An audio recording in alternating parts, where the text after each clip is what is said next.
of July on Friday. And I want to talk to you today about Christopher Columbus, which seems weird, but stick with me here. I want to speak about Christopher Columbus because I remember this past year when I was driving somewhere with my daughter. I asked her how her day went in school, and she talked about Christopher Columbus, and as it was close to the holiday, and she said, we had a project in school. We were given a lot of information, all the good things that Christopher Columbus did and the not so great things he did and some of the atrocious things he did throughout history. And we were given the assignment to decide whether he was a hero or whether he was a villain. And I said, well, what did you decide? And she said, well, I kind of decided he was a villain because he did a lot of good things, whatever too, but he also did a lot of really bad things as well. And I think he probably did more bad things than good things. Now, I did get into a discussion about it too, that it's not quite always so binary in life. We can't always decide you're a villain, you're a hero. But at our best, we are able as human beings, and I feel like this is something we're struggling to do nowadays too, but to hold both and, that multiple things can be true in a sense. Let me tell you a little bit more about what I mean. If we circle back around here to the 4th of July, we look at our own country.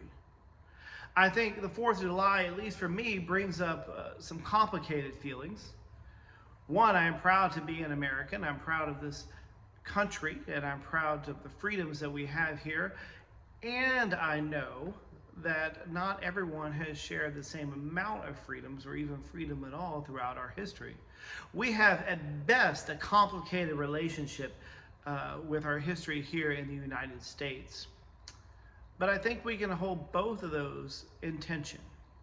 We can celebrate the ideals of America. We can celebrate how far we've come, knowing that we probably have to go a little bit farther on things for sure.